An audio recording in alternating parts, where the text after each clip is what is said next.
depends on WDXE News, on the air since 1951. This is The Legend. 105.3, 95.3, WDXE. Hey, that's us, WDXE. It's time for Bill Adams, the Rent Right and First Class Charter Hour. Mr. Bill, how are you, my friend? I'm doing great. How are you doing? Doing good. Bill Adams is here on this Tuesday morning, and of course, we've got a guest today, Mr. Michael Adkins. Hey, good morning. Lawrence County School Director. What is the official title? Director of Schools. Director of Schools. Yeah. Yes, Superintendent. Superintendent is what we used to call it always. Yeah. And other things you can read on bathroom walls and things like that. All right. I'm going to, of course, you guys don't have your headphones, but if you peck the microphones, Yeah, that was me. it comes up. Okay. That was So me. you know. Bill, let's talk a little bit about Rent Right and First Class Charter because they sponsor this hour and you sponsor this hour, and you got a lot going on. We do. It's a big month. Let's talk about travel first, transportation, first class charter, and we're continuing on with our military month, and of course, sports athletics is kicked up, and we're seeing a lot of travel there, and just a lot of fun traveling all over the country. Got buses in Miami today, and Oh, really? Yeah, and hauling military, so that's always a privilege for us. But keep us in mind any transportation. Group transportation that you might need. Awesome, good. That's a lot of fun, those trips. They are, yeah. You know, a lot of different types of trips, senior adult trips, student groups, which is big for us, athletic travel, military travel, and then a brand new one that we do a lot too is called business travel, where you know, clients will fly in maybe to Nashville or Birmingham, pick them up, tour them around factories, and then ship them back out. So.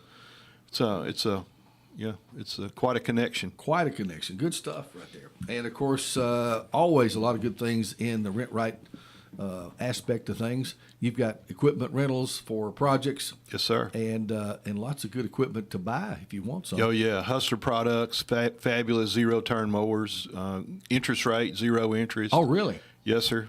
We can go up to 48 months, 42 months if you need to. New product called handheld product, battery powered called Crest. Yes. And also DeWalt. So those are displayed nice in our showroom. Come by and take a look. That showroom of yours is pretty special, really. It's You've done really a nice. remodeling job not Yeah. too long ago. Yeah. And you keep it spotless in there, bud. They do. So, yeah, we're really proud of it. And That's just good. come by and see us. Love to have you. That's good. Sales and service on everything that you do. Yes, sir. Awesome. Come see us. Good deal. Good deal. Well, Bill, of course, you recently became a part of the school board. I did. Yep. And so Lawrence County Schools, of course, you and I are products of Lawrence County High School. And, Yes, sir.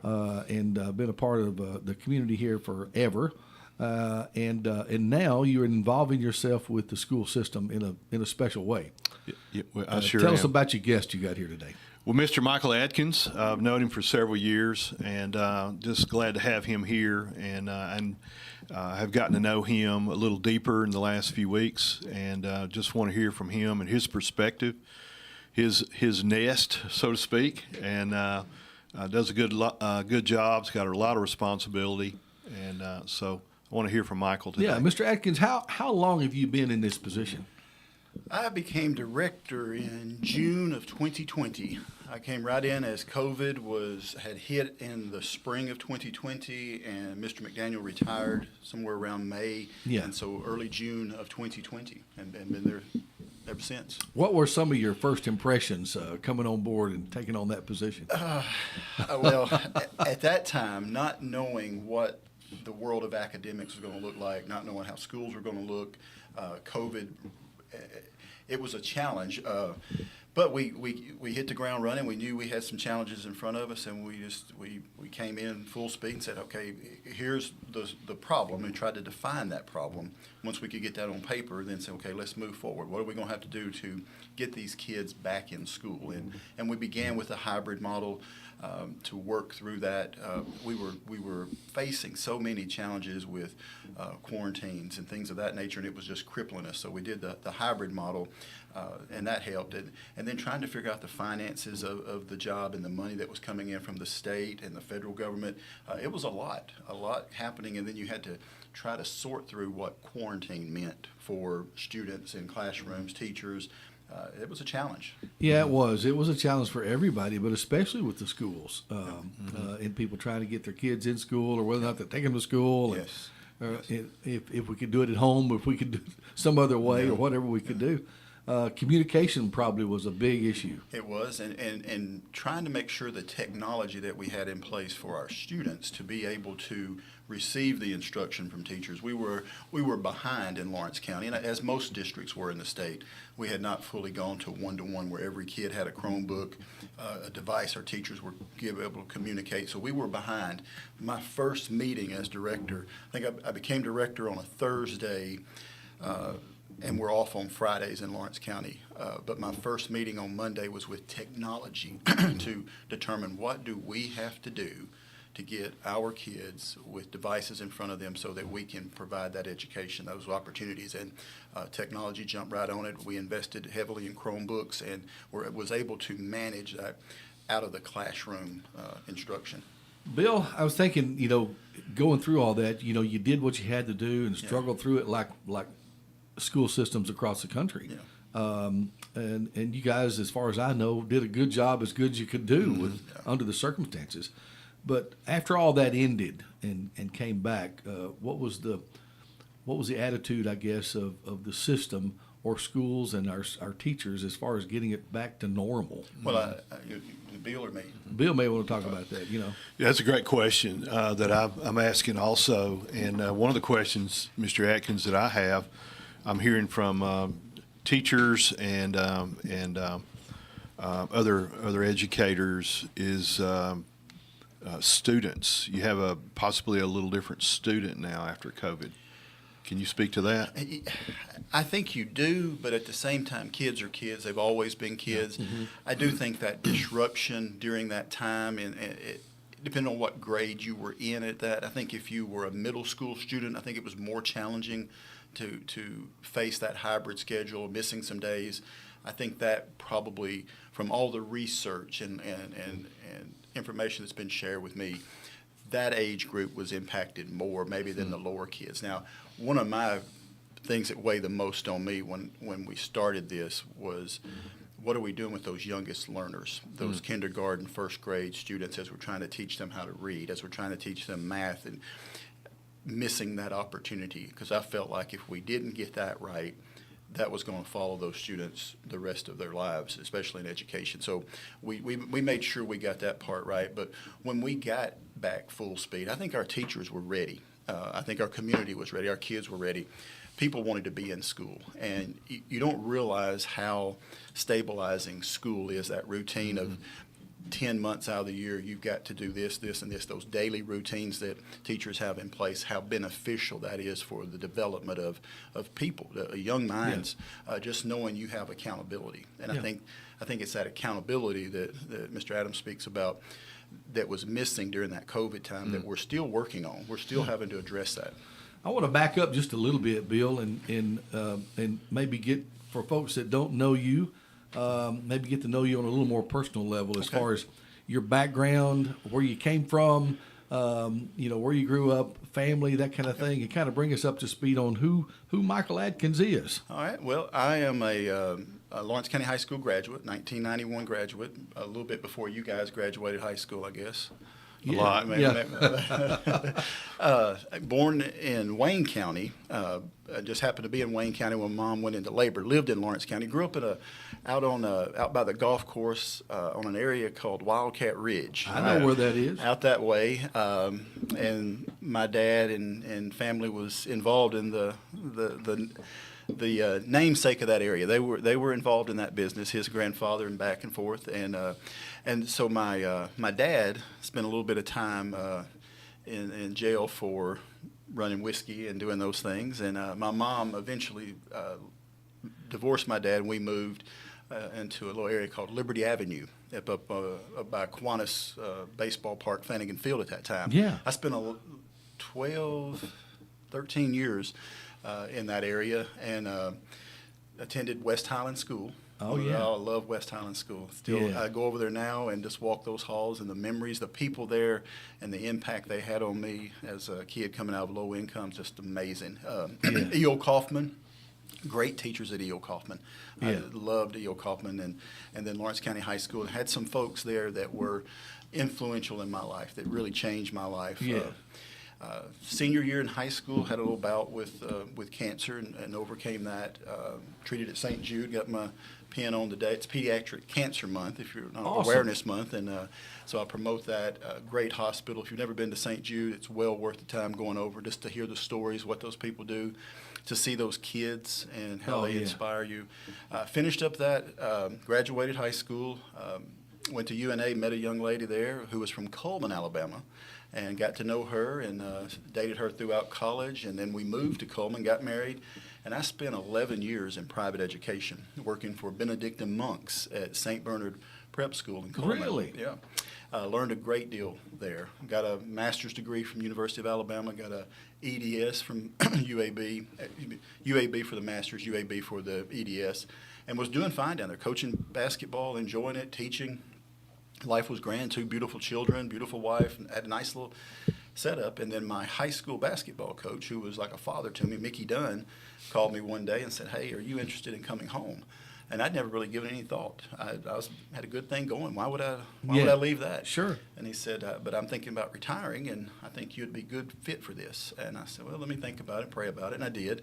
And 2007, came back here to be assistant principal with him, who had promised me he was going to work another 5, 6, 7 years. And then he was going to retire. And he said, "Look, by then, if you want to do this, fine. If not, fine."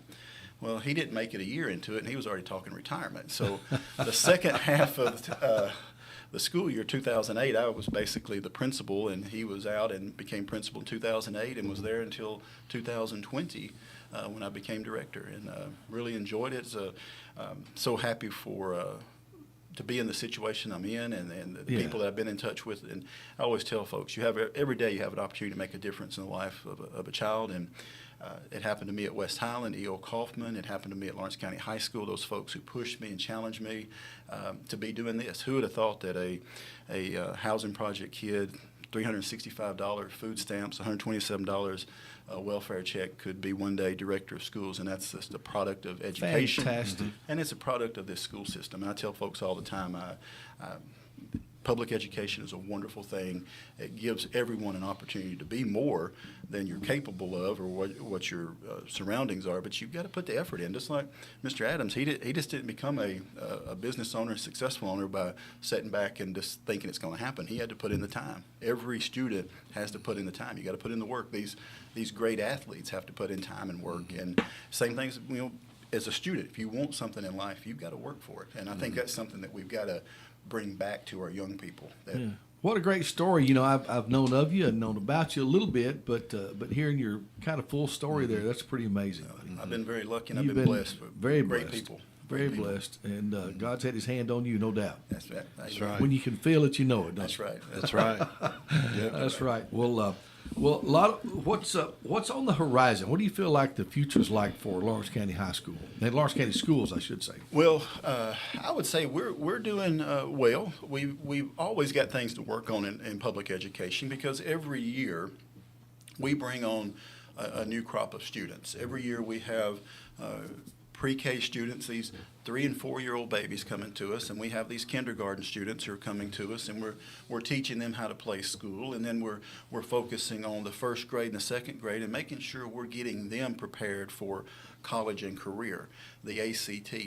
I think a lot of times folks think that those tests, the ACT, SAT, all those happen when you're junior and high school. That's when you take the test. The actual work begins when that 4-year-old comes in our door as a kindergartner in first grade, second grade. We're preparing them for that so that one day they walk across our stage. They come in at 4 years old and they walk across our stage at 18-year-old.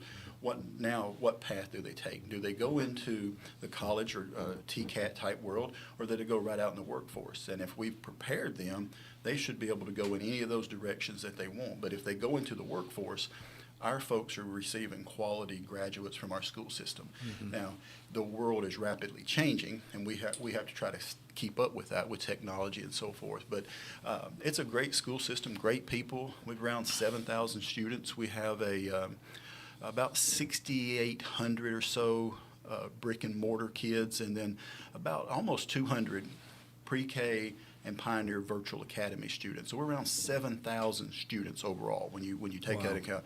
Our PVA, you was talking about COVID a little earlier, our PVA, our Pioneer Virtual Academy, we created that in the height of COVID to bring in students and parents who were concerned about going back into a brick and mortar. And we've had some success there. We feel real good about that. Still got some work to do there, but our curriculums, the high quality instructional materials that our folks are having in front of them to engage the student is really the first time in the state's history, Tennessee State Education Association putting that out there, so that we're getting really good materials in front of our folks. We're training our folks. We're providing our kids and our parents with what they need to have that successful graduate. And but overall, I'm always impressed with education in Lawrence County. I have been when I was a student here. Now, I may not have been the best student when I was here, but I was impressed with it, because when I went to UNA, you could tell there was kids from other places that did not receive that quality education. I think at the time we don't realize it, or at the time I didn't realize it, but have come to truly realize it as a principal, and now in this role. We have some outstanding teachers in Lawrence County. Well, let's talk about our teachers. Bill, you and I have talked about it a little bit, the overall school system here as a part of county government. It's a big part. It is, and that's a question I have for Michael. Mr. Atkins here is how many teachers and support staff that we have. I know the quality's there. In both of our families, we have school teachers. Yes. And most everybody in my family has taught school except me. So, it's a big part of There was a reason for that, I'm sure. There was possible. But I will say this, Mr. Atkins, my father, who taught for years, he said, always remember, son, he said, most A students will work for C students. That's right. And so that's true. That's actually come true. But both of our families, we understand, the dynamic of teaching through your kids and your son-in-law, and also our daughter and others that we have. So yeah, my son-in-law, my wife was a former school teacher. Yeah. So yeah, it's good. Number of teachers that we have and support staff, and how that plays into our county. So we are the largest employer in Lawrence County, as far as I know. We're around 1,000, a little bit over 1,000 employees. Now, we consider all of our teachers, bus drivers, substitutes, cafeteria workers, janitors, custodians, maintenance, mechanics. We're about 1,000 folks, all said and done.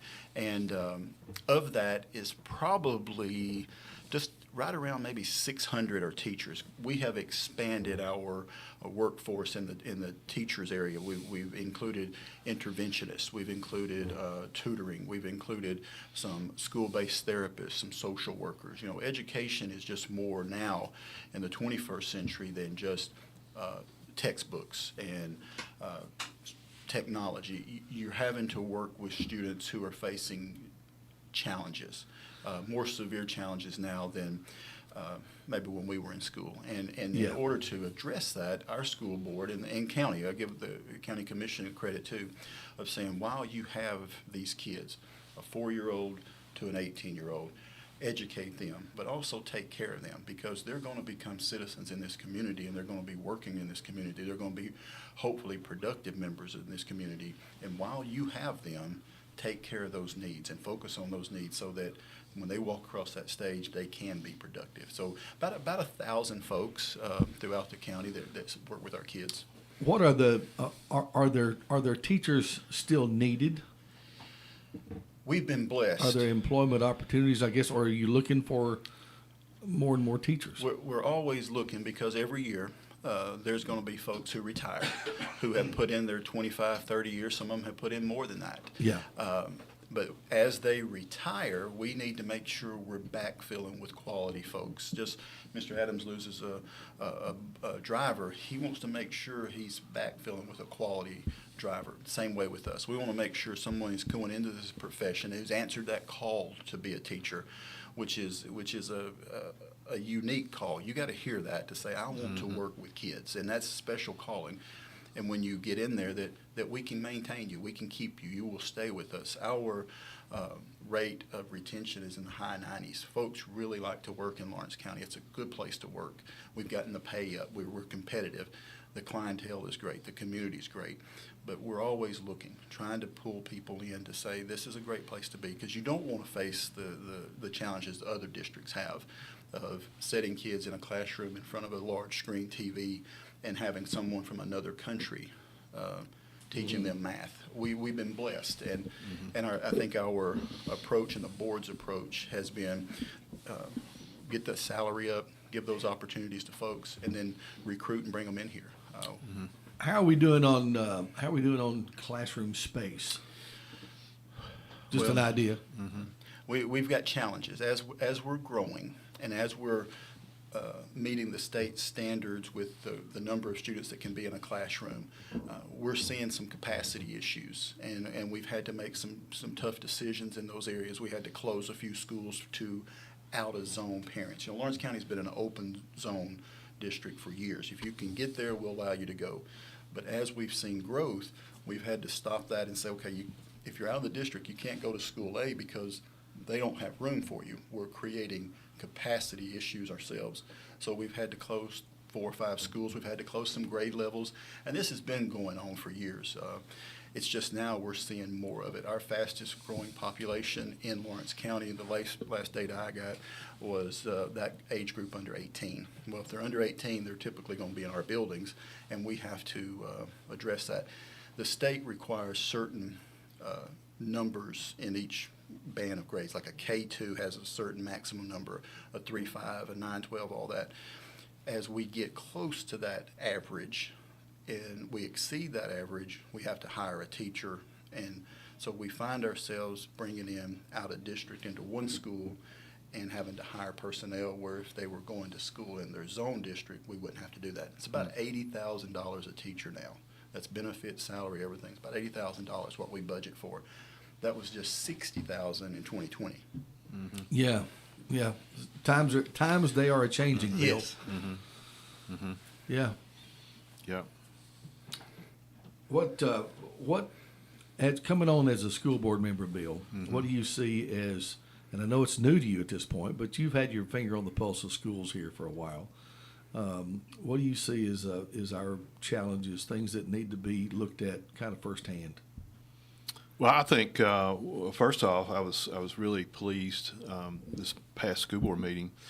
Mr. Atkins put on the table about how schools, one of the first when, as far as economic development, one of the things when companies come and survey the area to see if they want to, spend millions of dollars in Lawrence County. One of the top questions is, tell me about your school system.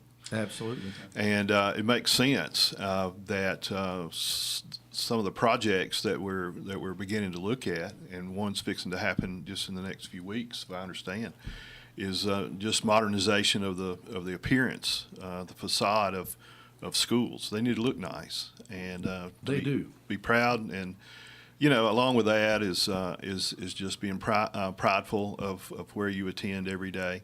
And I think that's the direction under Mr. Atkins that's beginning to take place, has taken place. I think our schools look great. But it's time for update. Some of those things, the classroom space must be addressed. We're seeing a lot of things for as infrastructure. We had a discussion about Summertown athletics earlier. You might want to speak to that. I will, definitely.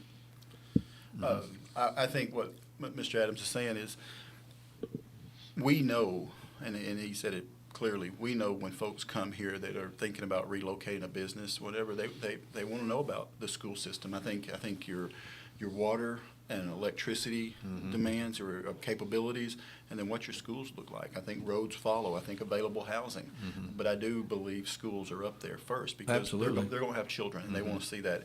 And a lot of times people can drive by a school and form an opinion, and just by the facade, the curb That is appeal. true.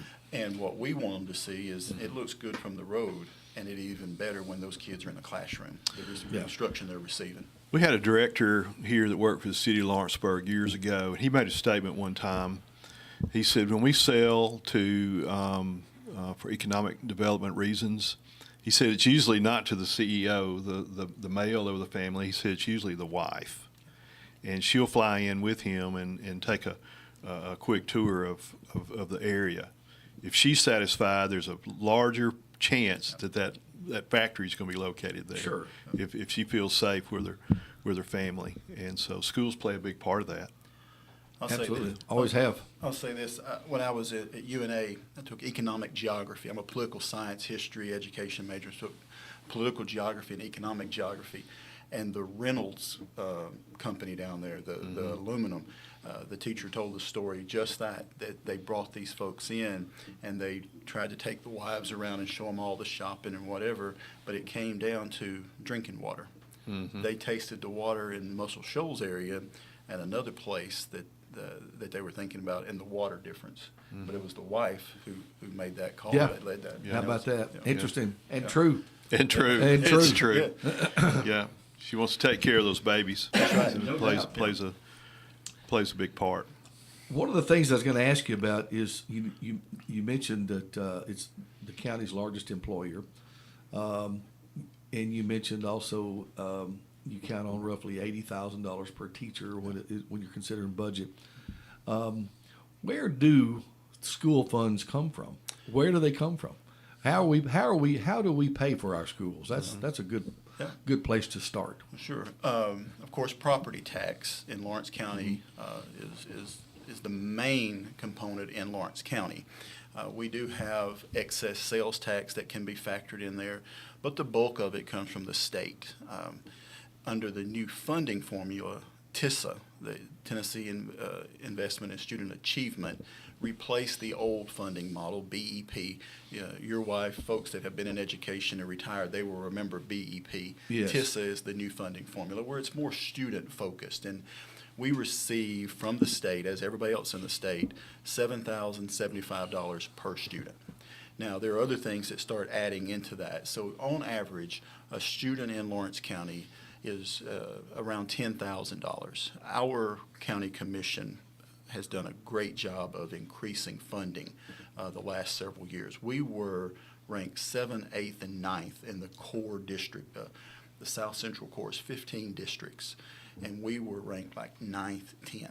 We're now looking at data that's suggesting we're around 4th, 5th. We've had some significant improvements from the county commission under Mr. Williams and now under Mr. Morgan, and the commission as a whole investing in education. And I think you can take that investment and look at the return. And we had 5 reward schools last year. Reward school is the highest honor that the state of Tennessee can give you. We had 5 in this county, and we had several that were right there on the cusp of it. And so that investment is paying off. That investment is in curb appeal. That investment is in raising money or raising salaries to growing people, to keep people, to provide those students with the materials and the resources they need to be successful. I've always said, I don't think that a kid in another county where the funding is stronger, our kids deserve every opportunity that those kids deserve. And so we invest wisely. We do the things we need to do so that our kids can receive the same quality of education. And if you're doing that, you're going to see success. And I think the investment in public education by the county and the return on it, I think it's evident. We feel real strongly that investment has benefited our kids. But TISA is that funding formula, and we operate about a $66 million budget in Lawrence County, and most of that is state dollars. It's a 70-30 split, and the state gives 70, and the county will give 30 in that, how that Now, percentage. is that pretty much across the board in every county? Is that You'll have somewhere around that. You might have a 72-28. You might have a 75-25. Depends on what the county is doing and their economics, and it's based on the county's ability to pay. Sure. But it's been a very successful funding model, in my opinion. It allowed us to really increase our salaries. It allowed us to invest more heavily in technology, the infrastructure and technology, to do some of the things that we probably wouldn't have been able to do had it not been for a change in the funding formula. So Jeff, every house you sell, pal, it affects schools. So Listen, we want to sell all we can sell. It is a definite drive for our business community. Yes. And of spending dollars at home. And if we're about schools, we need to really look at our economic development, our retail sales here at the house. So. I think the general public needs to be aware of that every dollar spent here directly affects the school system. Yeah, and I'll speak to that. I didn't really understand that when I was a principal, because as a principal, you're focusing on your little world. You've got to make sure their kids are doing this, teachers are doing this, and all that. And as a principal, hey, just give us money. Give us money. But when I became director, and I really got into understanding how sales tax and excess sales tax can be utilized in a way that allows us to invest into our facilities, invest in personnel. Spend local, because it does help the education in Lawrence County. Well, it's good. I mean, honestly, all of us want our kids, our grandkids to have the best chance of being successful in what we believe is success, and that is just to be happy and healthy and live a good life, and hopefully hang around here. Yeah. Hopefully hang around here with us. That's pretty good. One of the things on the list here, Bill kind of sent me a little cheat list of things that we might bring back. He didn't send them to me. That's because he wanted me. That's because he wanted me to surprise you. A big thing with parents and I know from being a parent is cell phones. Yeah. Cell phones are everywhere, and kids can't get their heads out of them. Yes. No matter what you seem to do. Yeah. So what's the policy for our schools regarding cell phones? Okay. Well, I agree with you. It has become a problem, and it's not only with students; it's with adults as well. Oh yeah. Go out in the community and just observe people. You'll see it, and the kids are doing the same thing that the adults are doing. But this year, 24-25 academic year, our high school principals, and that's where cell phones are allowed. We have a policy that K-8 cannot have them out and using them and doing, and there may be some exceptions with academics on that, but it's the high schools primarily where it's allowed, and they have asked, and basically the policy was written by the high school principals not to have those out during the instructional time, not to be using those, to actually have them turned off and stored, because we were seeing a rise in that. Some kids were being disrupted in their thinking and their learning 25, 30, 40 times a class, and just little dings or messages. And in that teenage world, everything that comes across, they got to look at it. They got to start thinking about it. What did it say? What am I doing? And it's hard to get them back on task. And so that was one of the things that the high school principal said. Before school, yes. During class changes, yes. Lunch breaks, yes. But instructional time, no. They're out of the question. Out of sight, out of mind. And we're going to see how it goes. I do think the state legislature in its next session is going to come down pretty heavily on cell phones in schools. I think that's going to be a state ban. Really? Yeah, I've heard that. Now, I don't want to get ahead of those folks in the assembly, but I've heard that is a concern. It was almost passed last term. Some schools mentioned that. Interesting. I can tell, from my own firsthand experience, I'm guilty of it myself. Oh, yeah. I'm guilty of it. We get a ding, I'm in the middle of something, I'm like, what is that?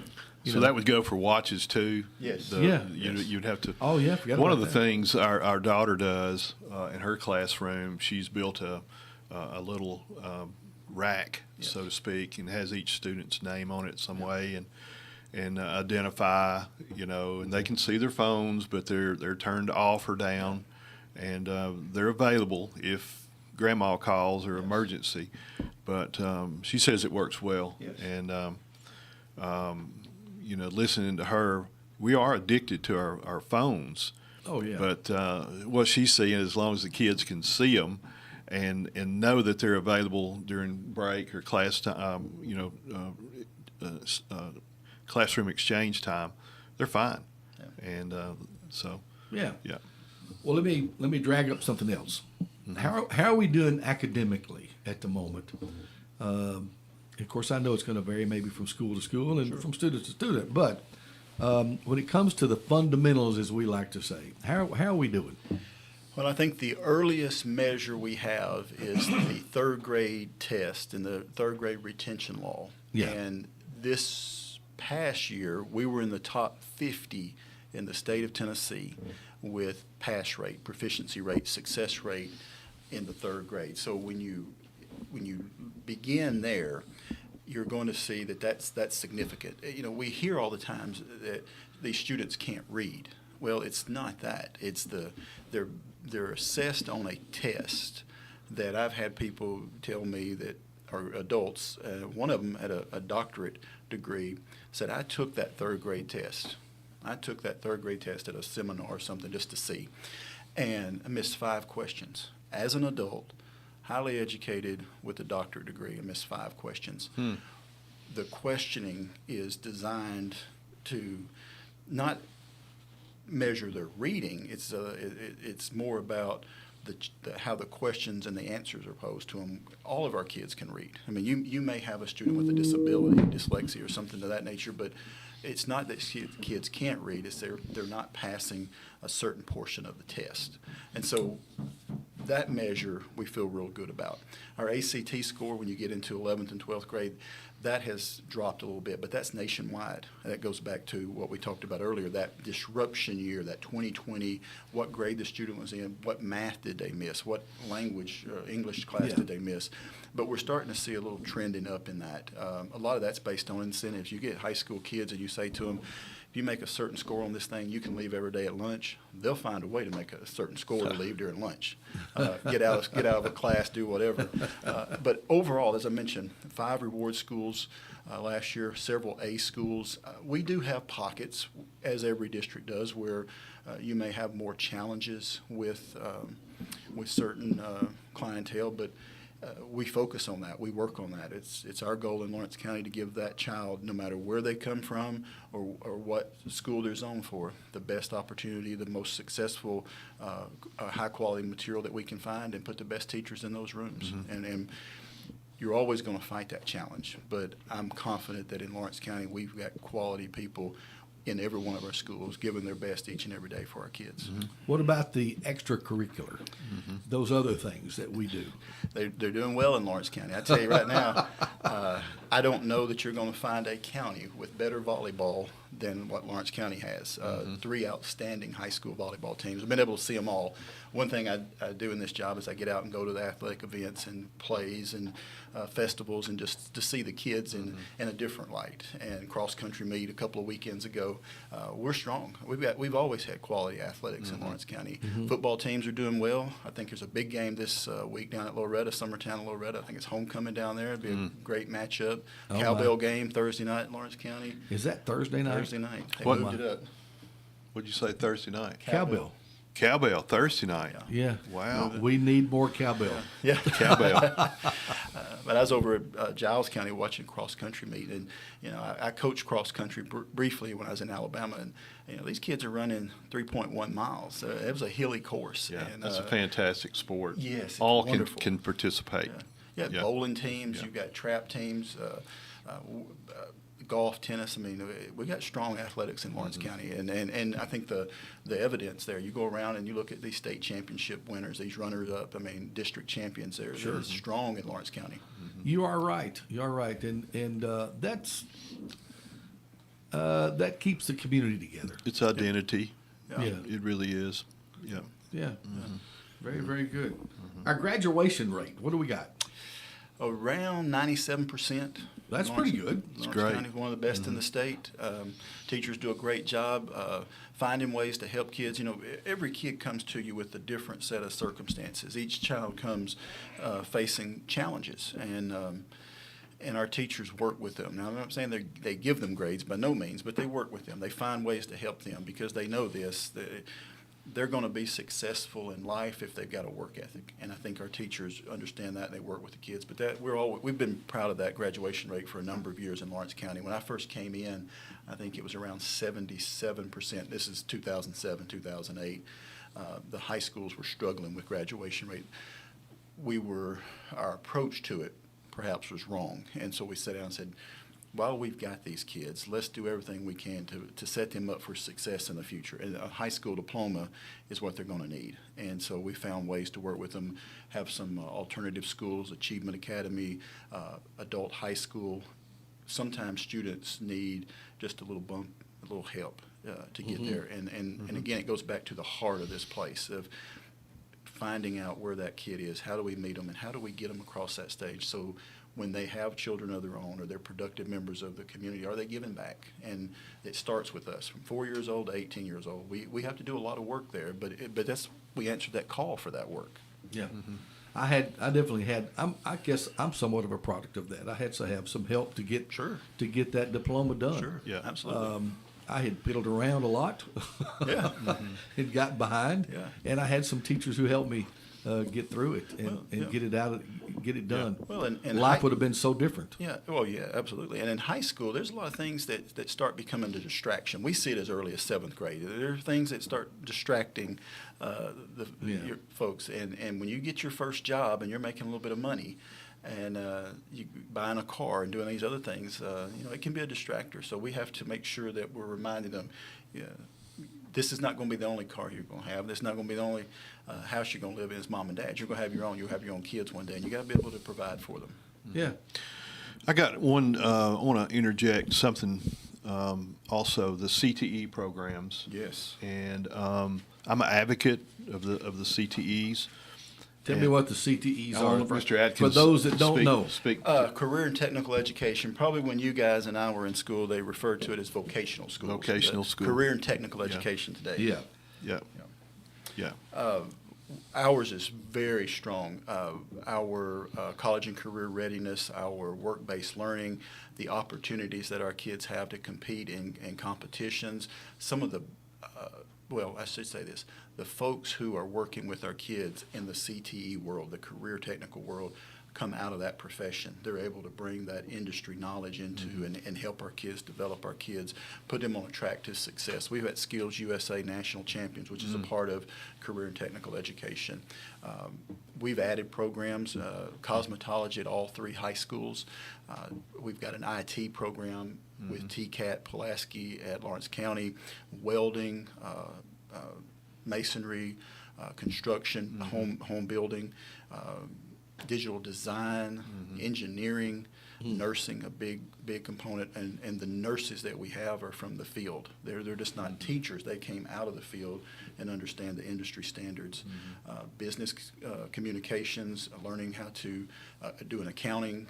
So we're very broad in offerings in Lawrence County, and very, very happy with that. It's just a great program for kids. This is mostly high school.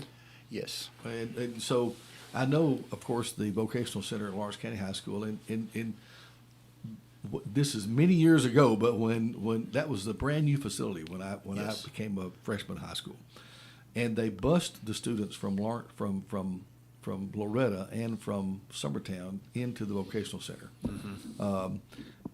Do all 3 high schools now have their separate programs? Yes, sir. All 3 of them have That's their how own, far behind I am. Yeah, their own career and technical programs at each of the schools. Now, you're going to have a little bit more at Lawrence County High School just because of the size of it. Sure. But the other 2 schools, Summertown and Loretta, we've been able to move them forward in the last few years. And outside of maybe the automotive program, I think they're very similar. Digital design is something I think we're lacking at Summertown, but we're working on that. And I'm trying to move those career and technical programs down to 7th grade. That'd be perfect. The state is starting to understand that if you start there, you can start introducing this to kids. Not every kid wants to go to college. Not every kid needs to go to college. Not every kid. I got lucky, but I don't think I would be one that you'd have looked at and said, he needs to go to college. He's got a track for that. Yeah. I just couldn't do anything in career tech. So they said, you better find something to do.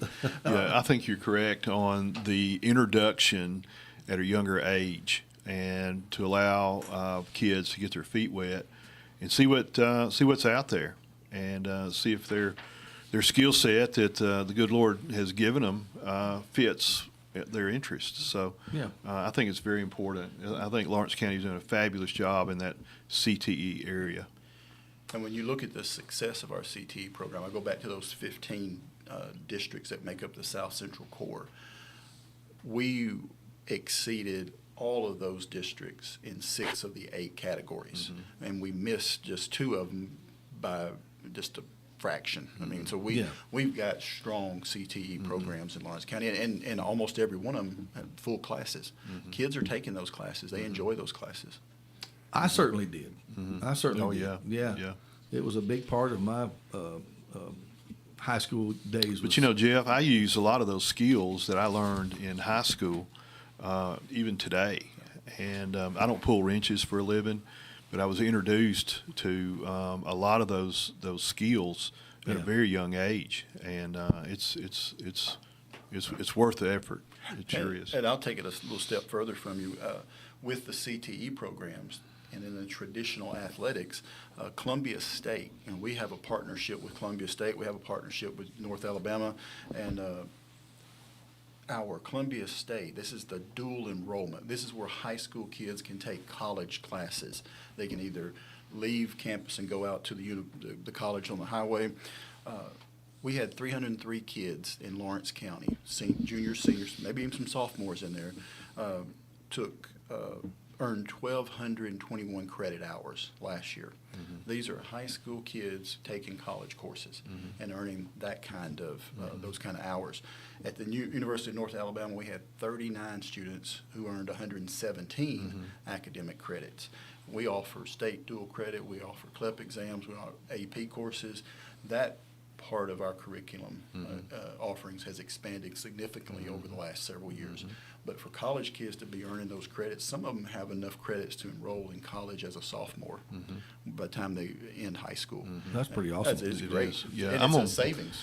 Let me throw one out too. I know there's a shortage of drivers, bus drivers, motor coach drivers, truck drivers. That's something that Lawrence County is tackling also. Yes. In the CTE program is the CDL Really? program, Yes. and you've got some local sponsors that are helping with that, and so that's being tackled. And I just want folks to understand that addressing Wonderful some of program. those. That is new. That's interesting. Right. They say that the necessity is the mother of invention. It sure is, It isn't also it? can be the mother of new education, I guess. That's right. And if you will, if I can just talk again about CTE, because I talked Sure. about the traditional academic, 395 high school students enrolled in Hohenwald and TCAT. TCAT in Hohenwald earned 28,000 hours. That is 395 of our students earning 28,000 hours, credit hours. Interesting. 546 students enrolled in TCAT in Pulaski, 67,000 hours towards Wow. degrees. And then at TCAP Crump, 96 high school students, 8,000 hours.